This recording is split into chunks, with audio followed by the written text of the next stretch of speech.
All right, everyone, welcome to another episode and video of Views from the Stands. Your host here, Gunner, aka G Man G Blazing. If you follow me on the socials, and we got a big video today that I am definitely fond of, and it's the LA Dodgers and previewing the LA Dodgers for the 2024 season of what we're seeing today, as well as maybe some missing pieces. So we're gonna dive into the each of the starters in the rotation. We're going to dive into the rest of the roster, the lineup, how we look.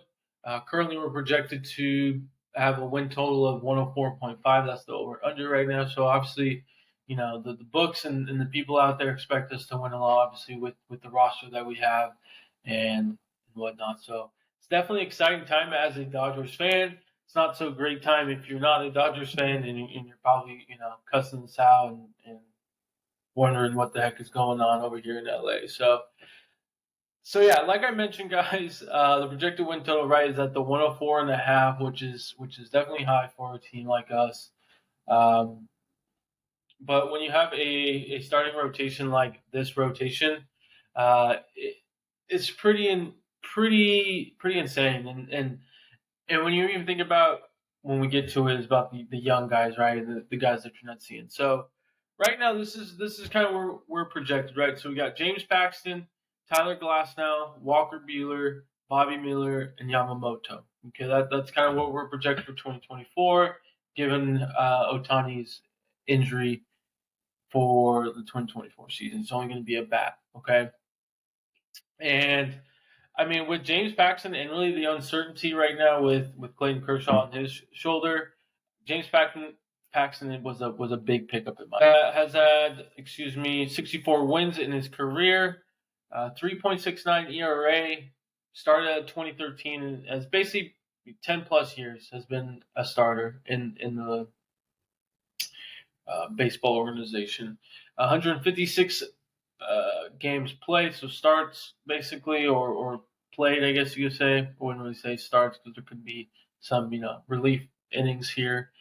But a 3.69 is solid in today's game. Um, more wins than losses. Very solid lefty guy. He's going to get hit here and there, but he throws hard for a lefty. And I've always kind of liked him from afar. So personally, I'm a fan of it. And given kind of his history, it's a solid veteran that could help, more of the young guys when they come up and help, Yamamoto. So really, the next guy, and this guy we got through a trade, not like Paxton where we signed him for a 1 year deal. And by the way, going back to Paxton, it's a 1 year, basically a $12 million deal. It's got like some incentives built in, but basically it's 12 mil if you were to include those incentives. So yeah, we get Tyler Glass now with a trade with the Rays. We also extend him with a nice contract. And I mean, he's always been one of the younger pitchers in the league with the Rays. He's just injuries has been a bit of an issue, right? And so he's had a 3.89 his career. He's only had 127 games played. Starts if you want to call him that. More wins than losses, only three, but he's starting to come into his own. He's finally getting more healthy, and I think that's the key piece with our staff and is obviously health. I expect him to be healthy for throughout the 2024 season and beyond. I expect some explosive stuff from Tyler Glass now, given his history and what he provides uh, on that mound. So I mean, he's definitely the big piece. I'm very excited. Aside from Yamamoto and the other pickups. So I mean, I can understand again the injury concern and the how many innings he's pitched and the workload and whatnot. I expect him. He's still healthy, still young, still healthy. Still got a lot of tread on those tires, quote unquote, and he'll be fine. I anticipate. So next guy on the dock, right, is the man that's kind of really been a Dodger the longest in this rotation, right? It's our guy Walker Buehler. He's coming back from a Tommy John. He'll be healthy this year. He was trying to kind of come back late last year, but just wasn't optimal and wasn't honestly the right move in my opinion. His long term health comes first. And given our history with rebuilding injuries and maintaining and recovery, I have no issues with his longevity in this game. Walker Buehler is going to be the continued stud that we see, and he's at pretty much a 3.02 ERA. So far the best career ERA right here. He's only been in the league again only for about 6 years or so. 46-16 is very solid. Win-loss record, and he's been through some high intensity games, and that's kind of what you're hoping for and then looking for always, in a staff and all of them, but obviously in one particular person. So having him healthy is going to be huge for us. Him, Glasnow and Paxton is obviously a great three right there before we get into these other two. So excited for Walker Buehler to have the continued success that he's had in MLB when he's healthy, and he's going to be healthy in this 24 season. All right, here comes the youngster, man, Bobby Miller. So he's only had one MLB year, which was this past year, so it's going to be his second year. He had a 3.76, went 11-4 in those games. 22 starts looks like games played. It says, but 22 starts.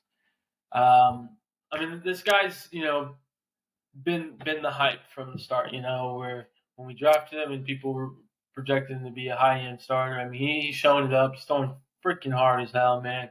Right. That's going to be the big thing, is making sure that his elbow and his shoulder can maintain his workload that he's building up and he's doing. So I'm excited for it, as I am for all these pitchers and players that I'm going to bring up and talk about, obviously.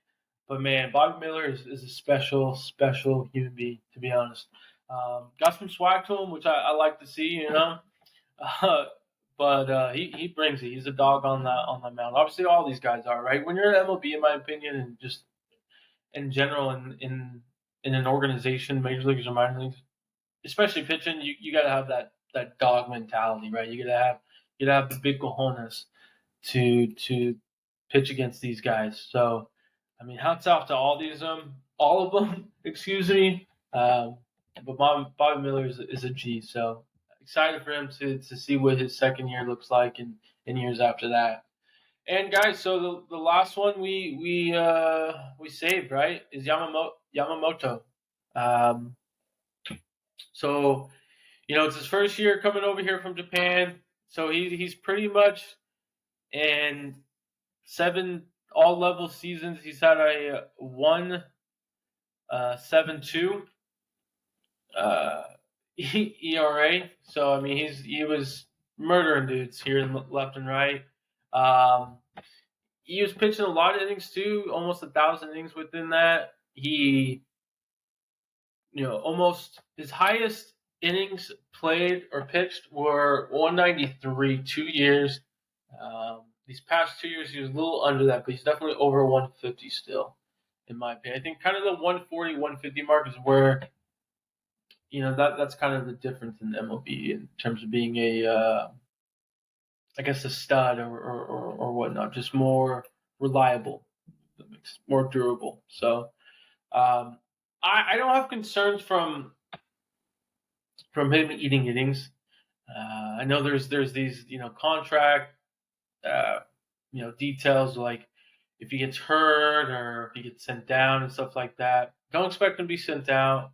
Don't expect him to be hurt, because the Dodgers are an organization where they're going to work with the players and not force the players to do their thing, right? So with Yamamoto, they're going to work with him on his routine and what he's done over there in Japan, right? Same with Ohtani.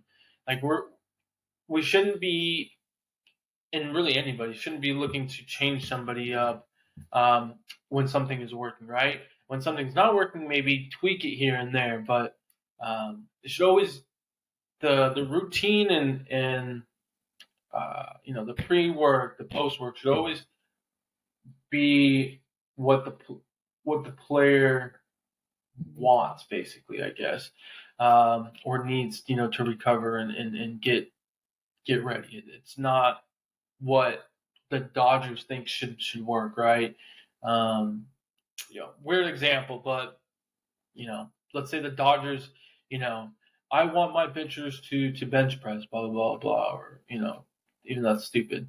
Um, and Yamamoto doesn't, hasn't done that. That's dumb. That's putting more, unwarranted stress on his body and his arms and stuff. Uh, so yeah, again, that's kind of what I'm trying to preach here, guys. Is that don't have concerns on what his durability and whatnot. He's going to be a stud.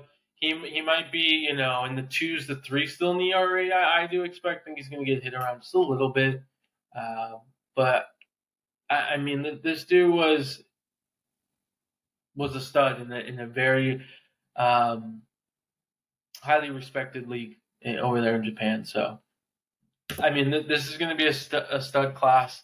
Of a rotation, and then just so you understand, if anyone wants to get hurt, right, and we still got Emmett Sheehan, right, we still got a right-hander, 24 age, was up this past year in the MLB. Michael Grove, he's been up and down. Gavin Stone, he's been up and down. So I mean, we still got guys out here. We still have some other dudes out here like a Nick Frosso. Haven't seen him much. A Landon Knack and a Kyle Hurt, right? There's some guys out there where they could definitely come out. I mean, those top 3 are going to be your first options most likely, unless there's some stipulation or whatnot. And we still have some of the younger guys. So I mean, just from an overall depth standpoint, I like it. Again, person I didn't mention is Clayton Kershaw. He's probably going to come back in the summer, right? So let's say he resigns with us. That's another piece, right? We could potentially do a 6-man rotation here sometimes. Let's say Tyler Glasnow gets dinged up, right, or a little bit banged up. We could bring up a Nemeth, right, and have him pitch for a little bit. So it's a win-win situation of where we're at in terms of MLB level, the minor league level, and just our overall roster. It's pretty impeccable what they were able to do. All right, guys. So next is really, the roster, the rest of the roster, and this lineup. So, some updates on what we did. Right, we obviously traded Michael Busch, if you remember, to the Cubs. So he's no longer on the roster. So that was a move to really free up a roster spot for Teoscar Hernandez, which we'll get up in a moment. But to finish up Michael Busch, I mean, pretty much from how I'm looking at it and how the Dodgers, on how they viewed him, is that another Max Muncy. Third baseman's going to hit the bombs here or there, relatively low average. Nothing more than that, right? And honestly, I don't really disagree with them because of how long he's been in the system for, and maybe you could definitely make the argument, right? There's always been somebody in front of him, somebody in front of him, somebody in front of him. But I think organizations and teams will put that aside when you are making strides, or if they see a higher ceiling, right? And so it is what it is in this business. So it was a great move. We got 2 young prospects, a pitcher, left-hander, which I'm excited about, and then an outfielder, speedy outfielder. So great guys. I mean, the lefty pitcher was the main piece, but the outfielder is a great flyer. So we made that move because, right, we signed Teoscar Hernandez, man, a great righty power hitter. He's going to play the outfield, most likely right field, because since Ohtani's going to be playing DH. And it's going to be pretty exciting and cool stuff to see a Teoscar Hernandez in this lineup with the Mookie Betts, with the Freddie Freeman. Just the current projection of how this roster is going to look like, which is insane. Just what I'm about to say again. This is just a projection, and I would probably adjust. But you got Mookie leading off. You got Shohei 2. You got Freddie 3. You got Will Smith clean up. You got Max Muncy 5th. James Outman 6th. Teoscar Hernandez 7th. Jason Hayward, which we re-signed. And then the Gavin Lux, right? And that is pretty crazy, to be honest. And then your projected bench right now is looking like an Austin Burns, Miguel Rojas, Chris Taylor, and Manuel Marquette, who was part of that trade as well with Tyler Glasnow. So, I mean, you got pieces here where you can platoon, right? You're going to see Jason Hayward and Manuel Marquette. They're gonna platoon, right? I wouldn't be surprised if you're going to see a Gavin Lux and maybe a Chris Taylor or a Miguel Rojas platoon, depending on how Gavin Lux looks. Chris Taylor, could move in at center field maybe and play, help with James Outman or a Max Muncy.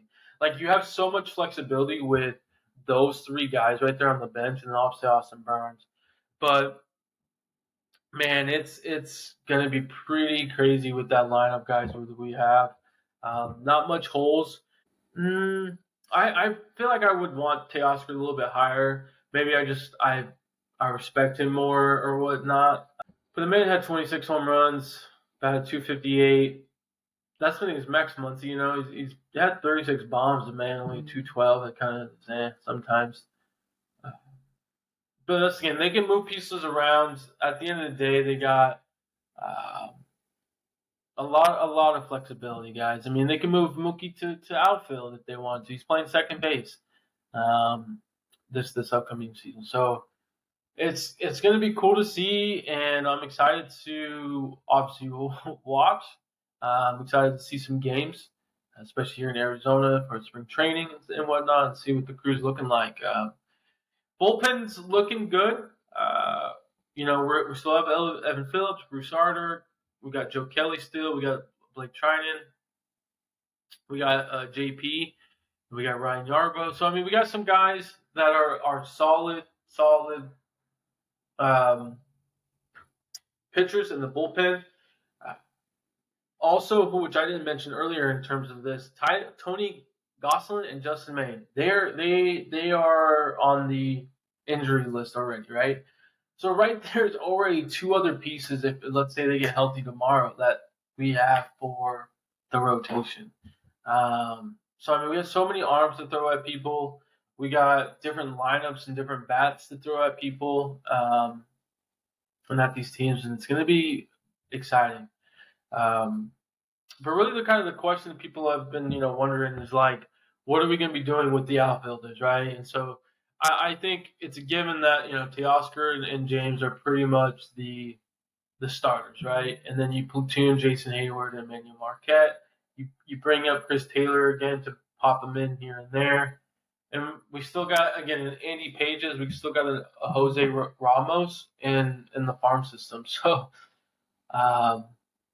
we're looking good there. Pretty much we're all three levels, honestly. We're really set from a major league level to a minor league level. And, if injuries occur, things could happen. And again, it's all about versatility and flexibility in this year's roster. So really the last thing I really wanted to kind of touch up, guys, before we head off here is like what else is needed for this roster and this team. And honestly, it's this man right here that you're seeing if you're watching. It's Emmanuel Clase. He is somebody that is a must watch closer, in my opinion. He throws heat. He throws with aggressiveness, like aggression, I guess is really the word.